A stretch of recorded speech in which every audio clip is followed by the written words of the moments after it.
In less than 15 years, the Global Down Syndrome Foundation has become a worldwide leader in research to extend the lives of people living with Down syndrome. You'll hear from Michelle Sie Whitten how her and her family decided they wanted to make a difference and have taken an incredible, difficult, change-making journey that shows no signs of stopping on this episode of Making Our World Better. Welcome to the Making Our World Better podcast, where you will find motivation and encouragement through lively conversations with inspirational people who every day are making our world a better place. Now, here's your host, Jay Clark. Welcome to the podcast. I am Jay Clark, and what an honor it is to have a conversation with the amazing Michelle Sie Whitten, President and CEO and co-founder of Global Down Syndrome Foundation, the largest nonprofit in the U.S. working to save lives and dramatically improve health outcomes for people with Down syndrome. Michelle co-founded Global in 2009 after giving birth to her daughter, Sophia, who happens to have Down syndrome. Global has donated more than $32 million and counting to establish the Linda Cernick Institute for Down Syndrome, the Down Syndrome Research Institute that supports more than 400 scientists and 2,000 patients with Down syndrome across 28 states and 10 countries. Michelle has received more awards than you can imagine for her Down syndrome work over the past decade, including 17 Icon Awards, ARC Thrift Store's inaugural Distinguished Disability Leadership Award, and the Triumphant Woman Award from the Excelsior Youth Center, just to name a few. She's been asked to speak at numerous conventions on Down syndrome advocacy, including the United Nations headquarters and the Mission of the Holy See. I've heard of both of those. Prior to her career in the nonprofit sector, Michelle was a cable TV pioneer working for Liberty Media Corporation and Stars Encore. She holds a Master of Arts degree and a graduate certificate in business administration from Harvard University and graduated magna cum laude with a Bachelor of Arts degree from Tufts University. To make us all feel like the biggest slackers ever. Michelle and her husband, Tom, have two children, Sophia and Patrick, and I cannot wait to get into all of this. Michelle, thank you so much for joining me today. Thank you, Jay. That was an embarrassing introduction. I don't know what I have to say. I could go on and on. So impressive. But I'd love to start by just kind of sharing the mission of the Global Down Syndrome Foundation and how you built it from an idea to an organization that is literally, pardon the pun, having a global impact. Thank you so much, Jay. Yeah, with most of these things, it started personally, right? I got pregnant. I had an amnio. I learned that my baby would have Down syndrome. And then I went down this weird vortex of misinformation. And I felt kind of like doctor coercion. And it was just kind of a nightmare. And I found myself shortly after Sophia was born in Bethesda with the head of the NIH at the time, Dr. Zerhouni. And he was saying, oh my goodness, Down syndrome is the least funded genetic condition by our National Institutes of Health. And if you do one thing, you should create an institute that focuses on research and medical care for Down syndrome. That autism has it, Fragile X has it, all these other diseases and conditions have it, but Down syndrome doesn't. And that's kind of how it all started. But, Wow. I'm a little type A. So, we did a lot of research and we had a summit with a lot of scientists before we kind of jumped headfirst in. So that's kind of the genesis. That's awesome. Well, it's the story of every great nonprofit, right? Somebody who's super passionate, sees a need, and decides to jump in. I love it. So I know you guys do a lot of advocacy work, especially in Washington, D.C. So can you share some of the exciting progress that you've made there?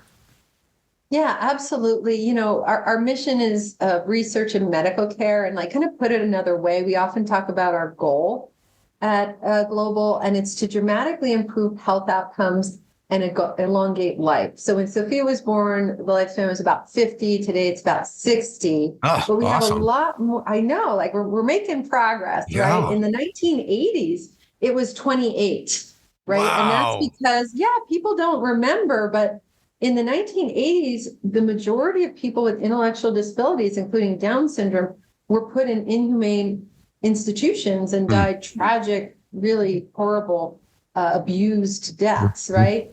But we still have a long way to go when you think about the average American, living well into their 70s, to get people to the same place. So clearly, my experience with Dr. Zerhouni at NIH really opened my eyes to the fact that our people couldn't reach their true potential or even live healthy lives without research and medical care.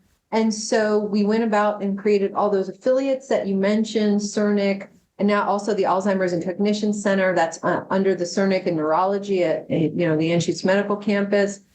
And, right now, if you look at it, the C Center for Down Syndrome at Children's Hospital is the largest pediatric center in the US and the second largest in the world. So we're closing in on 2,500 unique patients. You can imagine with, somewhere like 12 full-time equivalents and a daily medical center, we're able to treat these patients, with the most excellent best practices, up-to-date care. And then our research is just amazing. We now have 200 plus research publications. None of this would be possible without the government, because all our money is just a little, drop in the bucket. But without the National Institutes of Health funding the research and medical care, we couldn't do much. And because of our advocacy, which really didn't exist before global, we moved from about 14 million in Down syndrome research when Sophia was born. And today, we'll look at they call it the fiscal year 2024, the estimate will be $144 million. 10 times multiple. Yeah. Amazing. And then when you add That's it incredible. cumulatively, how much we estimate something like over the last 6 years, because again, there was a seminal thing that happened. Our people with Down syndrome are amazing, right? Mm-hmm. We had this guy, Frank Stevens, who's on our board, testify before Congress in 2017. Before then, we were not moving the needle on the NIH funding for Down syndrome research. We had two requests. One, it had to be trans NIH, so all 27 institutes should be looking at funding Down syndrome research, not just the National Institute of Child Health and Human Development. And if all the institutes were investing in Down syndrome research, then we could then increase it significantly. His research, his testimony, the 5-minute testimony, 200 million views today. Frank Stevens, I know, and got a standing ovation, never heard of before in a congressional hearing, and just amazing. We also brought some amazing science to the table, Jay, that made the appropriators they were kind of upset that Down syndrome was so underfunded, and kind of almost, it felt very discriminatory. And then the second was we were bringing some great science from Dr. Espinosa that allows us to categorize Down syndrome as an immune system disorder. So from that hearing in 2017, they created this amazing project under the Office of the Director. So all now it's trans NIH, and it's called INCLUDE. It's a crazy acronym, so I'm not going to tell you what it means. But INCLUDE is the Down syndrome research project at NIH. And this is the mechanism that is changing our lives and really lifting all these wonderful scientists and medical care professionals towards our mission of elongating life and improving health outcomes. That is so awesome. So, that kind of naturally leads into, talk about some of the progress you've made from a research standpoint. I mean, elongating life is incredible, but there has to be a lot of stuff that's behind that from a research standpoint. Yeah. I mean, it's weird. You were at Adams Camp. You've dealt with our wonderful families and individuals with intellectual and developmental disabilities. A lot of times we're so busy, with our own lives. It's hard to see the forest through the trees type of thing. We wanted to improve outcomes, health outcomes, and elongate life through research. How do you do that? Well, clinical trials, you think about it, what we brought to the table was the clear fact that people with Down syndrome have a radically different disease spectrum. So they're really high up in things like Alzheimer's, unfortunately, and in autoimmune diseases like psoriatic arthritis and and then they're highly protected. It's incredibly rare for a person with Down syndrome to get a solid tumor, right? So you take that radically different disease spectrum and say, okay, wow, if we were researching and investing in this population, we can not only improve their lives, but 60% Yeah. of Americans die from the diseases that they're really high up or down in. So it could also be a benefit to the typical population. And that's where we had the kind of eye of the needle. And that's where we knew that being late to the game and having no funding in Down syndrome research, the only benefit is that we're now, we were, and we are still now in this position where we've got great technology. We can do, SOMARs and assays and proteomics and big omics and all that kind of stuff.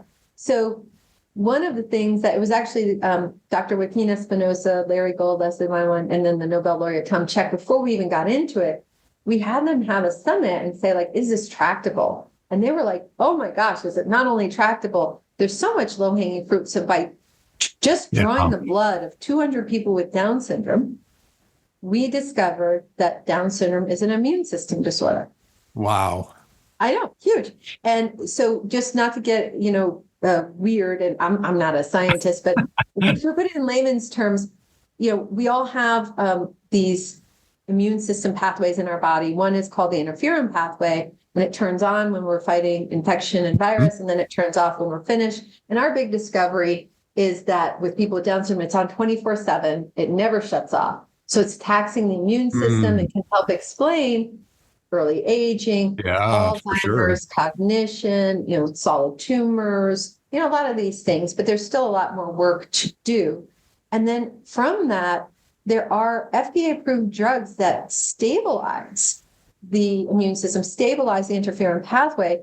And we are well into that clinical trial treating psoriatic arthritis and vitiligo and alopecia areata, and the results have been amazing. Wow.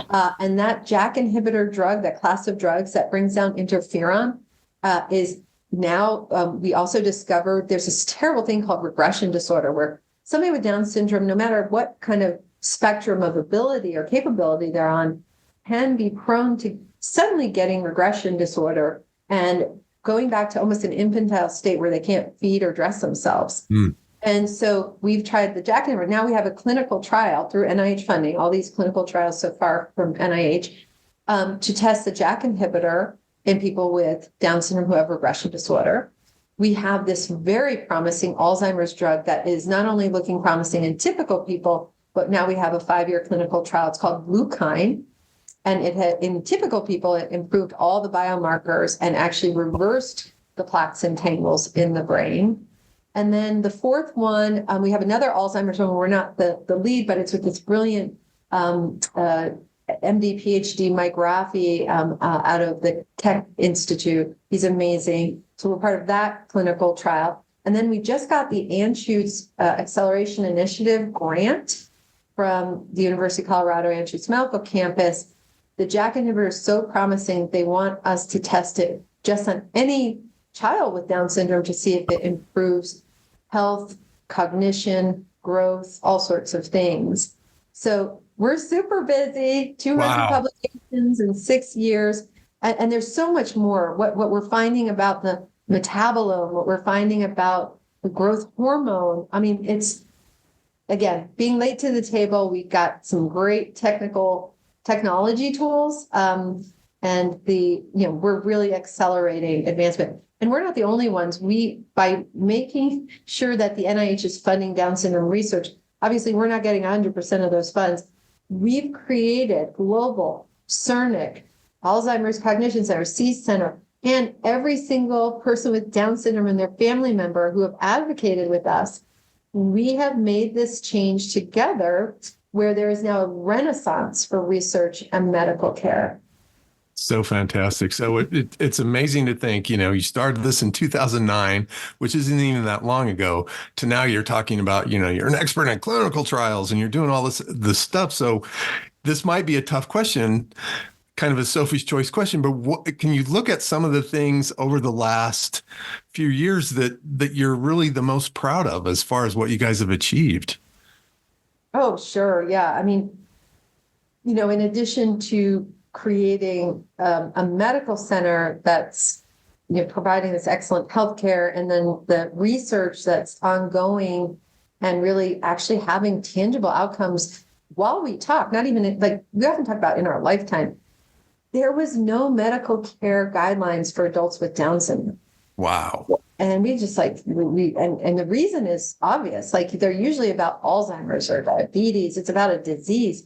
How do you do a whole human? And then knowing that we've been starved of research. So how do you even have the evidence-based publications to then support the guidelines? It took us 5 years and over $1 million. But we did it, and we did it at such a high level. You know, we have this amazing woman, Bryn Gilera, who runs our research and medical care, who of course was then working with, who of course was then working with all of the heads of the adult medical care centers across the U.S.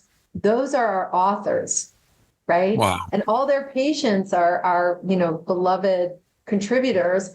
And together we did it at such a high level that it got published in the Journal of American Medical Association. Wow. So, surprise news, Jay. Doctors don't always listen to patients and lay people, right? We love them, but they don't always listen to Right. them. And so, and for good reason, there's a lot going on. And so we knew that even though we're global and an advocacy organization, medical professionals won't come to our website, but they would go to the Journal of Medical, the Journal of American Medical Association. So we were lucky. We worked hard. The harder you work, the luckier you get. And we got it in there. It's peer reviewed. Like there was no guarantee that we would get it in there.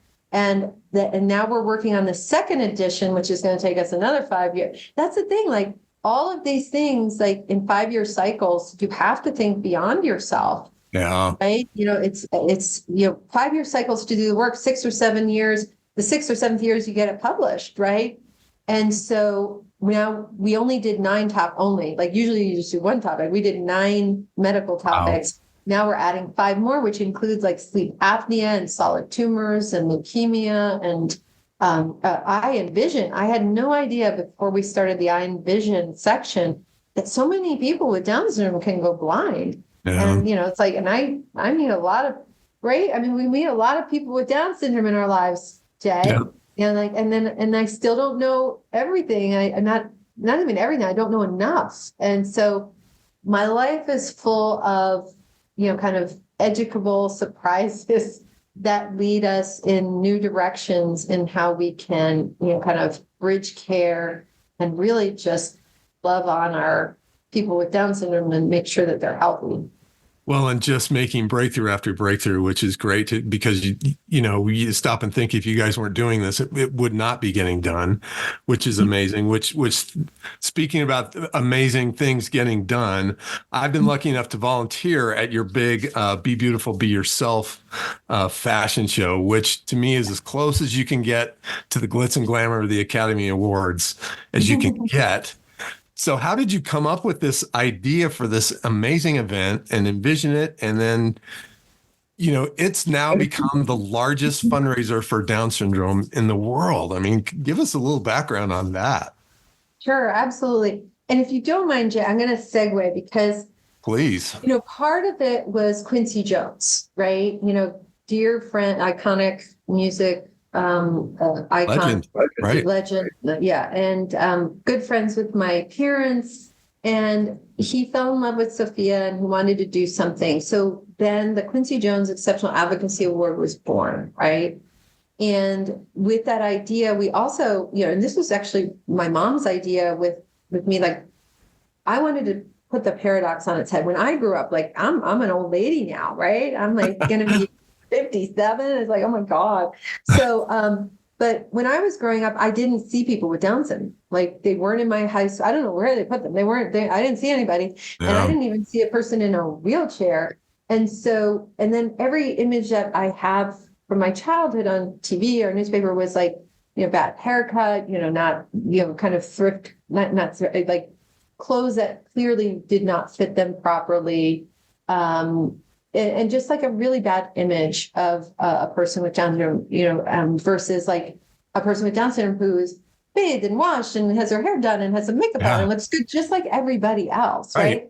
And so we wanted to put that paradigm on its head and, really make the people with Down syndrome being beautiful, being themselves, and the center of the attention. And we want to elevate them by putting them on the same kind of stratosphere with a celebrity, right? Yeah. So that was kind of how it worked. One of the people who came to the table early was our first Quincy Jones Exceptional Advocacy Awardee, Deandra Dixon. And beautiful African-American woman with Down syndrome, so articulate. And her family just treated her like she was anybody, like, hey, go on, you do the dishes. Hey, go to school with everybody else. Like, Right. they really just treated her like, and it showed. And so, and she happens to be the little sister, the baby sister of Jamie Foxx. Mhm. And tragically, we knew that there was this disparity of lifespan in white people versus, Black or African American people. But we kind of didn't think it applied to her. I was really shocked when she died shortly after her 36th birthday. So the segue is that I literally just testified 2 weeks ago before the House Energy and Commerce Committee with Congresswoman Kathy McMorris Rogers, who is a huge mentor, friend, and champion of people with Down. She herself has a son, Cole, with Down syndrome. And she has put forth a bill, of course, with our wholehearted support and some input, the Deandra Dixon Include Project Act of 2024. Awesome. So we now have a bill that was just introduced 2 weeks ago that honors, I feel it honors two things, Deandra Dixon's legacy. Right. And then, of course, Kathy McMorris Rodgers, the Congresswoman's legacy as well. And this would take our annual work. Every year we go and we work with Republicans and Democrats, and people with Down syndrome bring them together. I'll just say that. They bring everybody together and we appropriate funds, and it's Congress who's giving the directive to NIH saying, you will increase Down syndrome funding through Include, Down syndrome funding project every year by a minimum of so much. And, we'll still have to do that work. Yeah. But when you have something authorized, it gives an umbrella and a longevity to that project. Sure. And this will give us every 5 years it will get reauthorized. Of course, what we need is everybody to call and write their congressperson and to make sure that when this comes to a vote, that we have the vote. So we've just started, actually the biggest hurdle was like getting it introduced. Now we have the second biggest hurdle, which is then getting the co-sponsors, whatever. So we're working on that strategy. That's what I was working on all night. Geez. And we're trying to get all that organized this week and launch it next week. But it's just really an amazing thing. And so our fashion show does have it's the largest in the world.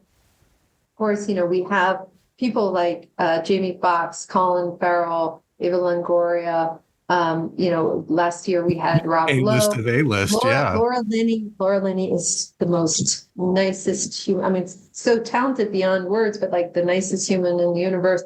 And then we have our what we call our tribe, right? We have John C. McGinley, Katerina Scorsone, Right. the Dillon brothers, people who have relatives with Down syndrome, who are amazing supporters as well. But, it is an amazing night. You've been there.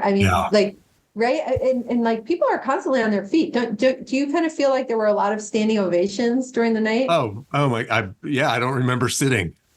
Yeah. So if there's an electricity in the room that, when we say, fashion show for Down syndrome, people are like, oh, that's quaint. It's not quaint. It's it's electric. It's electric. That's magical. A great description. It's beyond inspirational even. Yeah. There's something magic about the night every night. And we're just super lucky that we have the best models. The models steal the show, right? The models with Down syndrome. And then the ambassador family is a development role. And almost all of our ambassadors come back. We are so lucky. And this year, right, we have this beautiful, and actually they live in Cabo, but they're tied to a Colorado family. And we're just really lucky. And in fact, we have two ambassadors every year. So we have the Acceptability Gala in Washington, D.C. And then we have the Be Beautiful, Be Yourself fashion show in Colorado.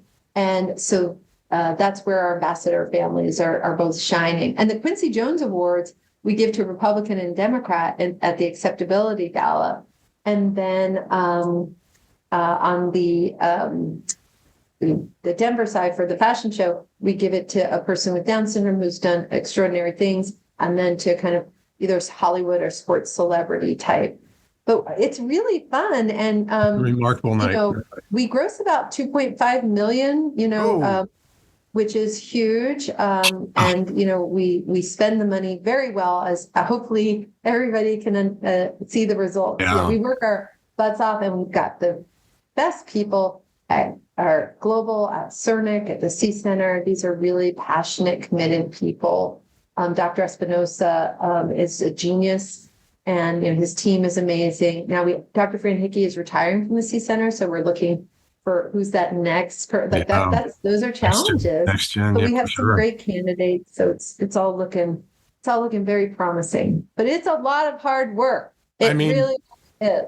You talk about you're doing advocacy, you're doing research, you're doing lobbying, basically. You're throwing these amazing events. Going Mach 4 still after all these years. So what really is it that keeps you energized at this level? Well, I think there are two things. When I see my daughter, when I see all the people with Down syndrome families that we serve, that we have the privilege to serve, I'm really motivated to do more and better, because they bring us joy. We should allow them to be joyous throughout a healthy lifespan, right? And the other side of that coin is that these are the first generations of people with Down syndrome who are going to outlive their parents. And my mom would talk about this. It makes me almost cry because we just lost her, Anna C., who really, with her and my dad, are the reasons that, of course, I exist, but that global and all of this exists. Right. She always said, when she closes her eyes on this world, she wants to know that Sophia is safe. Mm-hmm. She wants to know that she has a future where she's not going to be institutionalized or used or worse, right? Yeah. I kind of carry that burden from my mom.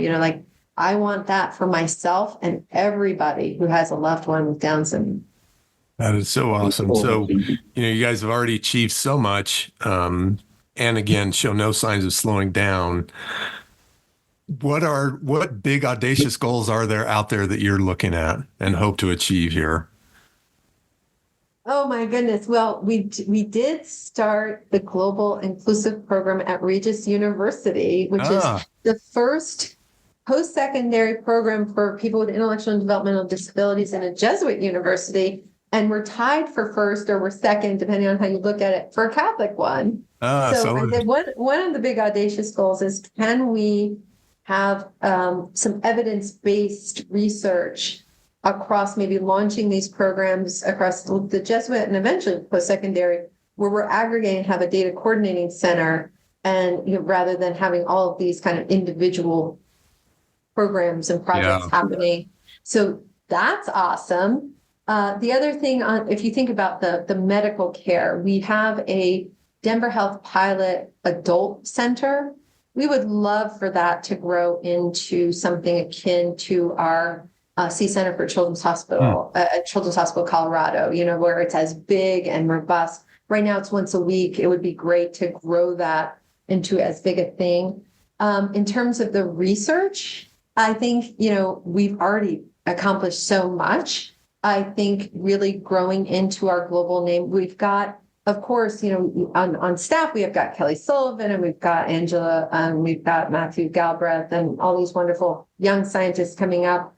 And then across, we have Jonathan Centura at Children's Hospital Los Angeles, and then we have Nikki Baumer at Boston Children's, and we have Anna Espenson at Cincinnati. Right? How do we grow that, right? How do we do more clinical trials and grow that and have more institutes like the Cernic all over the U.S.? Yeah. Is kind of maybe the next challenge. And maybe if we could find a big donor, I was like, I always ask, like, did anyone give us $1 million today? Like, somebody's going to see our work and like write us a big check. Wouldn't that be nice? Like, this is like my dream that someday we're going to just like, oh, he loves us. And, if we could get a million or multi-million-dollar donor and then start doing challenge grants, these kind of seed grants that NIH doesn't fund to get it started, wouldn't that be just the most amazing? And then internationally, we just started a Latin American network in 6 American countries. Wow. So those are some of the other big audacious goals, plus a bistro downstairs, where we hire people with Down syndrome. Just a few things. Aren't you glad you asked, Jay? I love it. And I have no doubt you will accomplish them all. And I'm trying to be mindful of your time and so grateful. So I always like to wrap these up with change the subject just a little bit. I call them my Fab Four. But after pulling an all-nighter, I'm not sure this one's fair. But if is there something that you will read, listen to, or watch today? So read. Definitely, I'm going to be reading all of the drafts of our congressional letters. A little light reading that we need to send and editing them. 2, I will probably be reading some of Cole's amazing Down Syndrome World. We also run the Down Syndrome World magazine, the quarterly magazine. Yeah. I'll be proofing some of their amazing articles. Great in stuff. terms of watching. What am I going to watch? You know what? Maybe I will watch the last episode. It's been hanging out there. Occasionally, my husband and I watch TV, and it's I don't know if I should say it, but we're watching on Netflix Griselda. And I love it. It's the last episode. I want to know what happens, and I'm trying not to Google her life, so I don't know what's going to happen. Is there somebody who's really been a role model for you in your professional life, especially with global? Yeah. Well, of course, my parents, right? In so many ways, they've inspired me. But, I have a foundation of kind of strategic and work processes that goes back to the cable industry, my dad, but Peter Barton, I worked for him for, almost 13 years. And of course, without Bob Magnus and John Malone, my parents wouldn't have the nest egg that they were able to invest in all of our Down syndrome initiatives. But I think within the Down syndrome world, I think, some of my mentors were lucky now to work with, David Tolson at the NDSC embraced us and encouraged us to exist because not everybody did or does. They're just like, they see new people as kind of interlopers rather than potential future collaborators. And so I think also all of the medical and research brilliant people, right? Dr. Espinosa and the board, the Tom Checks, all these people who kind of guided us, Leslie Limon, Larry Gold. There's a host of people, Jenna Hausman at Children's Hospital, Rafe. I consider all of them my mentors and my friends. Well, it's awesome. When you get to do the things that you guys are doing, there's got to be a long list, which is fantastic. So outside of Global, are there organizations out there that you really admired their work that you'd want to give a shout out to? Yes. I have been privileged to be on the board of Arc Thrift, and what Lloyd Lewis has done, when we started, he started, oh my gosh, he started and it was like, once a long time ago, we gave maybe $2 million to the ARCs, and we were running at a terrible deficit at the time. He had to turn everything around. And today we're giving $9 million or so to the ARCs. We've got tens of millions in investments, so many new stores. It's just been his leadership and the team he's built, which existed, a lot of people who were there who then maybe reached their potential better with his structuring. And then the new people that he's brought in on board has been amazing. But we support, Rocky Mountain Down Syndrome Association. We support Special Olympics. We support Easter Seals. We support the Colorado Down Syndrome, Colorado Springs Down Syndrome Association. I'm sure I'm forgetting some. for IN exclamation point. There's so many great Fire Foundation. Now it's a new one. There are new ones coming up all the time. And we love them all. And, we hope that people have capacity to support us all and, kind of follow their heart and also their lived experience. Generally, people who have health issues may be more inclined to support us. People who have a kid who wants to go to Catholic university might be more involved with Fire Foundation. Right. Well, lastly, and most importantly, if somebody wants to support Global, write you that $1 million check or get involved or learn more about your events or your research, what's the best way for them to do that? Obviously, with the Deandra Dixon Include bill coming up, we really want you to check with our website and contact your representative. That's huge. Another way to support us is World Down Syndrome Day is coming up. We're holding a huge party at Brewability. If you don't know Brewability, they're also a great organization. Also awesome. Yep. Yeah. So that's on the 22nd of March. But we're speaking at the UN. We're having this big event in Uganda. We're having a huge workshop with the Ministry of Health in Chile. We need funds for World Down Syndrome Day. We're global. So we're encouraging people to set up peer-to-peer web pages to then fundraise for us. And there's no donation that's too small for us. We love every donation. And then volunteer, right? And then, of course, if you have Down syndrome or you're a family member, use the medical guidelines. Take care of yourself. Be healthy. You're the best role model and ambassador that we have. So we want you healthy and living forever. And so please use the guidelines, whether they be the child guidelines or use our prenatal and newborn if you're a pregnant mom. So use those free resources and be healthy, live long. I feel like I'm a Star Trek ad or something. Yeah. Well, I love it. And I love it that, you talk about your event at the Brewability in the same breath, talking about speaking at the UN like they're equal, which is just so awesome. But Michelle, this has been wonderfully inspiring. I'm rooting you on. I hope you keep going. Can't wait to see where all this goes for you. Thanks, Jay. You are awesome. And I feel very honored and privileged to be sitting here with you. So thank you. Thanks for listening, and thanks to Michelle and the team at Global for having such an impact. This podcast was brought to you by JC Charity Services. Running a nonprofit is hard, and I'd love to bolster your efforts and help you thrive. You can find me at makingourworldbetter.com. To learn more about and support the Global Down Syndrome Foundation, visit globaldownsyndrome.org, email them at info@globaldownsyndrome.org, and follow their social media feeds. Check the show notes for links, and if you enjoyed this podcast, please leave a like and share it with a friend.